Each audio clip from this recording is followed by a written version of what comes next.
नमस्कार दोस्तों, my self doctor Shweta Verma और होम्योपैथिक फिजिशियन और आप सभी का स्वागत है मेरे यूट्यूब चैनल। इस चैनल पर हम होम्योपैथी को सिर्फ रटेंगे नहीं बल्कि उसको लॉजिकली और क्लिनिकली समझने की कोशिश करेंगे ताकि हर मेडिसिन आपको पेशेंट को देखते ही याद हो जाए। आज मैं आपके साथ एक बहुत इंपॉर्टेंट होम्योपैथिक कॉन्स्टिट्यूशनल मेडिसिन के बारे में डिस्कस करूंगी जिसका नाम है बराइटा कार्बोनिका। मैंने इस रेमेडी को इस प्रेडिक्टिव जेनेटिक मटीरिया मेडिका में पढ़ा और मैं आज उसी कॉन्सेप्ट को अपने सिंपल लैंग्वेज में रियल लाइफ एग्जांपल के साथ ताकि आपको भी ये टॉपिक सिर्फ एग्जाम पर्पस के लिए नहीं बल्कि क्लिनिकल प्रैक्टिस के लिए भी याद हो जाए। तो अगर आप होम्योपैथी के स्टूडेंट हैं, प्रैक्टिशनर मटीरिया मेडिका को डीपली समझना चाहते हैं, इस पूरी मास्टर क्लास को इन तक जरूर देखें। तो चलिए बिना डिले किए शुरू करते हैं। एक 35 साल का आदमी डॉक्टर के पास आता है।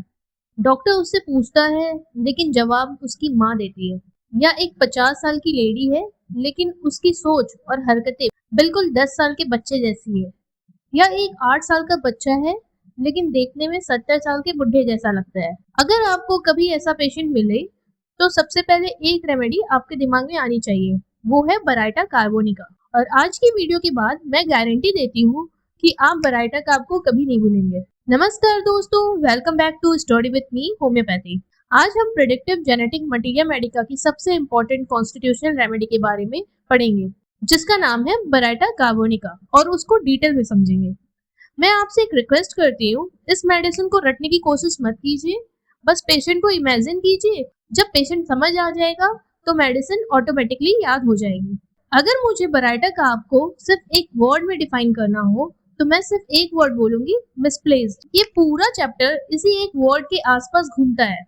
अब सवाल आता है मिसप्लेस्ड का मतलब क्या है। सिंपल लैंग्वेज में जो चीज जहाँ होनी चाहिए वहां नहीं है। लेकिन बराइटा में फर्नीचर मिसप्लेस्ड नहीं होता, माइंड मिसप्लेस्ड है, एज मिसप्लेस्ड है, कॉन्फिडेंस मिसप्लेस्ड होती है, अंडरस्टैंडिंग मिसप्लेस्ड है, प्रायोरिटीज मिसप्लेस्ड होती है और इसी वजह से ऑथर बार बार मिसप्लेस्ड वर्ड का यूज कर रहे हैं। अब बराइटा का दूसरा सबसे इंपॉर्टेंट कॉन्सेप्ट समझिए, डिलेड डेवलपमेंट। यानी डेवलपमेंट हुआ ही नहीं या जितना होना चाहिए था उतना हुआ ही नहीं। ये सिर्फ हाइट की बात नहीं हो रही, हाइट भी कम हो सकती है लेकिन उससे भी इम्पोर्टेंट मेंटल डेवलपमेंट भी डिले हो सकती है। कॉन्फिडेंस डेवलप नहीं होता, डिसीजन मेकिंग डेवलप नहीं होती, मेमोरी वीक होती है, इमोशनल मैच्योरिटी भी एज के हिसाब से नहीं होती। इसलिए बराइटा पेशेंट को देखकर ऐसा लगता है जैसे बॉडी और माइंड दोनों की ग्रोथ बीच में ही रुक गई हो। अब इसे एक एग्जाम्पल के थ्रू समझते हैं। पहला एग्जाम्पल, एक छोटा बच्चा लेकिन उसका फेस देखकर लगता है जैसे बुढ़ा हो। रिंकल्स है, वीक मसल्स, पतला शरीर है लेकिन पेट बड़ा है। ये बराइटा का पिक्चर है। अब दूसरा एग्जाम्पल देखिए, 45 साल का आदमी लेकिन देखने में 65 साल का। हेयर फॉल्स हो रहे, रिंकल्स है, अर्ली एजिंग है। ये है बराइटा। और कभी कभी इसका उल्टा भी हो सकता है, 70 साल का आदमी देखने में 40 साल का और बिहेवियर भी चाइल्डिश। बराइटा में एज और अपीयरेंस का रिलेशन एकदम टूट जाता है। अब पेशेंट को दूर से देखिए। सबसे पहले आपको शॉर्ट स्ट्रेचर दिखेगा, ग्रोथ प्रॉपर नहीं हुई होगी, कभी ड्रॉफिज्म भी मिल सकता है। फेस राउंड होता है, नोज थोड़ी मोटी और राउंड होती है और एक बहुत इंपॉर्टेंट की नोट है अर्ली बाल्डनेस। 20 से 30 साल की एज में ही फ्रंटल हेयरलाइन पीछे हटने लगती है। ये खास तौर पर बराइटा कार्ब और बराइटा म्यूरेटिकम में देखा जाता है। लेकिन याद रखिए, ये सब कंफर्मेटरी सिम्टम्स हैं। रियल डायग्नोसिस पेशेंट की मेंटल पिक्चर से होती है। अब तक हमने बराइटा कार्ब की बॉडी देखी, लेकिन सच कहूं, बराइटा कार्ब को उसकी बॉडी से नहीं उसके माइंड से पहचाना जाता है।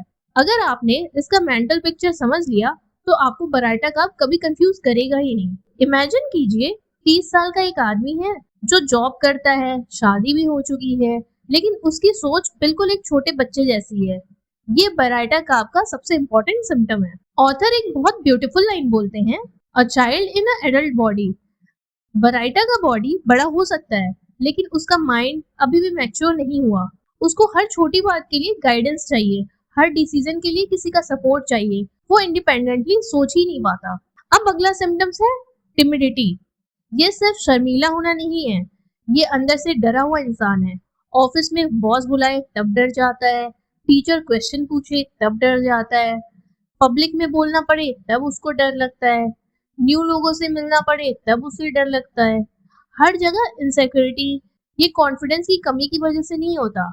उसको लगता है मैं गलत बोल दूंगा, लोग हंसेंगे, मैं फेल हो जाऊंगा, इसी वजह से वो पीछे रहना पसंद करता है। इस बुक में एक और वर्ड है, बैशफुलनेस। बैशफुल का मतलब सिर्फ शर्मीला नहीं है। बराइटा पेशेंट आई कांटेक्ट भी अवॉइड करता है। डॉक्टर क्वेश्चन पूछ रहा है लेकिन पेशेंट नीचे देख रहा होता है, सीधे आंखों में देखकर बात नहीं करता। ये ओवर पोलाइटनेस की वजह से नहीं है, ये लैक ऑफ कॉन्फिडेंस की वजह से है। कॉन्फिडेंस ये बराइटा कार्ब का सबसे वीक एरिया है। नॉर्मल आदमी छोटे छोटे डिसीजन खुद लेते हैं, लेकिन बराइटा हर डिसीजन के लिए किसी और की तरफ देखेगा। कौन सी शर्ट पहनूं, क्या ऑर्डर करूं, ये मेडिसिन लूं या नहीं, ये जॉब चेंज करूं या नहीं, हर बात में एडवाइस। क्यों? क्योंकि उसको अपने जजमेंट पे भरोसा नहीं है। अब इस कॉन्फिडेंस की कमी का रिजल्ट क्या होता है?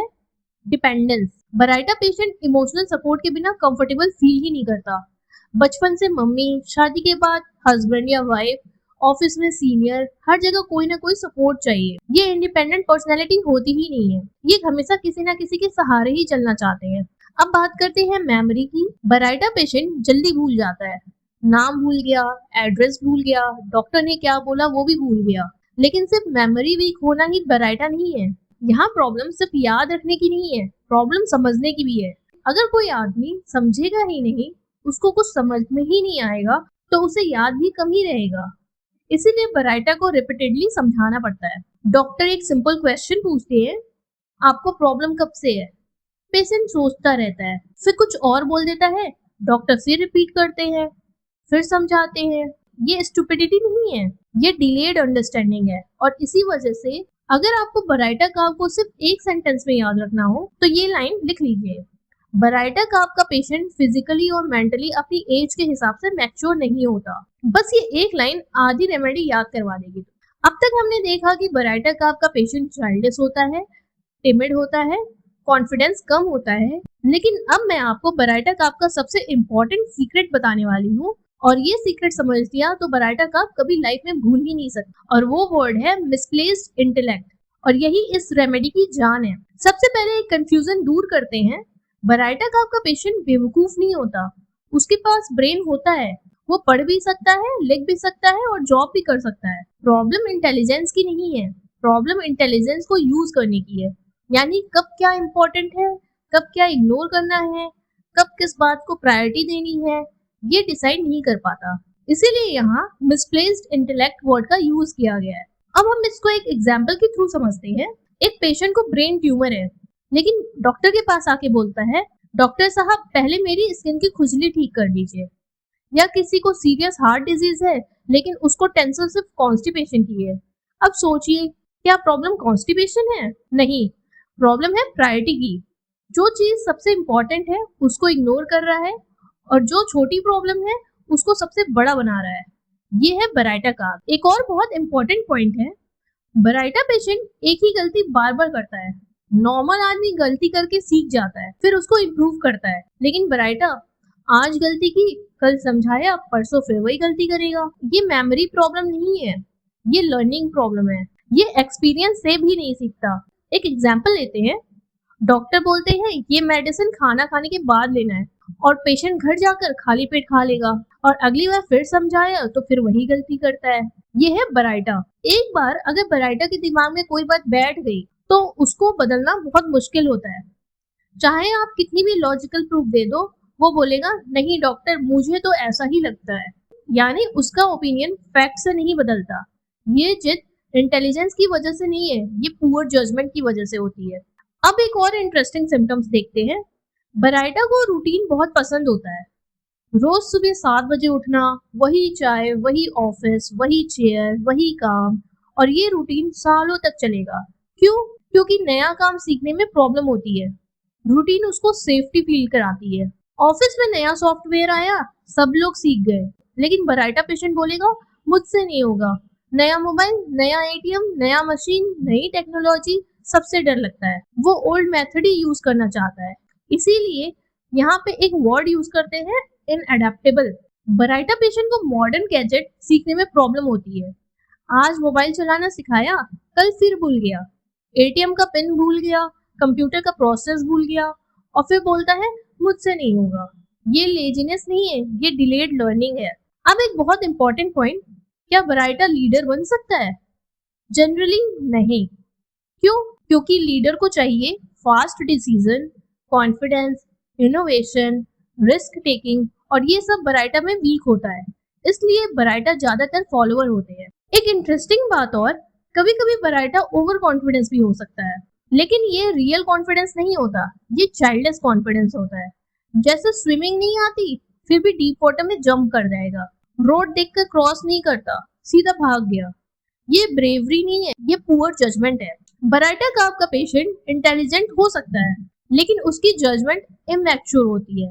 वो गलत चीज को इम्पोर्टेंस देता है, एक ही गलती बार बार करता है, नई चीज से डरता है, रूटीन में जीना पसंद करता है, और इसीलिए इस रेमेडी को कहते हैं the remedy of misplaced intellect. अब तक हमने बराइटा काफ का फिजिकल कॉन्स्टिट्यूशन और मेंटल पिक्चर को डिटेल में समझा। अब सवाल ये है कि जब पेशेंट क्लिनिक में आएगा तो उसे देखते ही कौन सी चीजें होंगी जो हमें बराइटा की तरफ ले जाएगी। इस सेक्शन को हम कहते हैं एंट्री पॉइंट। सबसे पहला पॉइंट होता है पेशेंट की हाइट। अगर बचपन से ग्रोथ स्लो रही है, हाइट एक्सपेक्टेड से कम है, या डेवलपमेंट अरेस्ट हो गया है तो बराइटा याद रखिए। लेकिन सिर्फ शॉर्ट हाइट देखकर मेडिसिन मत दीजिए, उसके साथ मेंटल पिक्चर भी मैच होनी चाहिए। अब पेशेंट के सर को देखिए। अगर 25 से 30 साल की एज में ही हेयर लाइन पीछे जा रही है, फोरहेड बड़ा दिखने लगा है और पेशेंट की पर्सनैलिटी भी चाइल्डिश है, तो बराइटा काफ को याद रखिए। बुक में बराइटा काफ और बराइटा मुर्ग दोनों में ये कीनोट दिया गया है। जनरल सिम्टम्स देखें तो बराइटा पेशेंट जनरली चिली होता है, उसको ठंड ज्यादा लगती है। दूसरे लोग नॉर्मल फील कर रहे होते हैं, लेकिन ये स्वेटर पहन लेता है। ये कंफर्मेटरी सिम्टम्स है। बराइटा पेशेंट जनरली थर्स्टी होता है, पानी अच्छी क्वांटिटी में पीता है। लेकिन याद रखिए, ये डिसाइडिंग सिम्टम्स नहीं है, ये सिर्फ कॉन्स्टिट्यूशनल सपोर्ट देता है। एक और कंफर्मेटरी सिम्टम्स है राइट साइडेड टेंडेंसी। अगर कंप्लेंट रिपीटेडली राइट साइड में आ रही है और मेंटल पिक्चर भी बराइटा की है, तो रेमेडी और स्ट्रांगली कंफर्म हो जाती है। अब बात करते हैं ऑर्गन एफिनिटी की, कि बराइटा काफ किन ऑर्गन्स पे सबसे ज्यादा एक्ट करती है। सबसे पहले ब्रेन, क्योंकि मेंटल डेवलपमेंट यहीं से अफेक्ट होता है। दूसरा है लिम्फेटिक ग्लैंड्स, इसी वजह से रिकरेंट टॉन्सिलाइटिस और ग्लैंड एनलार्जमेंट जैसे पिक्चर्स बराइटा काफ में देखने को मिलते हैं। तीसरा है आर्टरीज, स्पेशली ओल्ड एज में हार्डनिंग ऑफ आर्टरीज की टेंडेंसी होती है और पूरा बॉडी कॉन्स्टिट्यूशनल फ्लो और अंडर डेवलपमेंट होता है। ये होम्योपैथिक मटेरिया मेडिका की कॉन्स्टिट्यूशनल अंडरस्टैंडिंग है। अब एक छोटा सा कंपैरिजन करते हैं। दोनों रेमेडीज में डेवलपमेंट का इशू मिल सकता है, लेकिन बराइटा काफ ज्यादा चाइल्डलेस, टिमिड और डिपेंडेंट होता है, जबकि बराइटा मुर में बिहेवियरल कंट्रोल और जजमेंट और भी ज्यादा डिस्टर्ब हो सकते हैं, और कुछ पेशेंट में सीवियर मेंटल डिस्टर्बेंस का पिक्चर भी मिल सकता है। इसीलिए दोनों को सेम रेमेडी मत समझिए। अब पूरी रेमेडी को सिर्फ 2 मिनट में रिवाइज करते हैं। आंखें बंद कीजिए और एक पेशेंट को इमेजिन कीजिए। Short height, round face, hair जल्दी गिर गए, माँ के बिना डॉक्टर से बात नहीं करता, हर बात में शर्माता है, खुद डिसीजन नहीं ले पाता, एक ही गलती बार बार करता है, रूटीन चेंज नहीं करता, नया मोबाइल सीखने में डरता है, हर चीज में स्लो है और उसकी एज और मैच्योरिटी मैच नहीं करती। अगर ऐसा पेशेंट आपके सामने आया तो बिना किसी डाउट के बराइटा काफ आपके माइंड में आनी चाहिए। तो दोस्तों, ये था बराइटा काफ का कंप्लीट कॉन्स्टिट्यूशनल पिक्चर। एक बात हमेशा याद रखिए, बराइटा काफ को सिम्टम्स से नहीं, उसकी पर्सनैलिटी से पहचानिए। जब भी आपको लगे कि किसी इंसान में फिजिकल और मेंटल मैच्योरिटी उसकी एज के हिसाब से डेवलप नहीं हुई है और उसकी जजमेंट, कॉन्फिडेंस और एडेप्टेबिलिटी भी इमैच्योर है, तो बराइटा काफ को जरूर याद कीजिए। अगर आज की क्लास से आपको वैल्यू मिली हो तो वीडियो को लाइक कीजिए, शेयर कीजिए और चैनल को सब्सक्राइब करना ना भूलिए। मिलते हैं नेक्स्ट वीडियो में। Thank you for watching. Stay healthy, stay happy and keep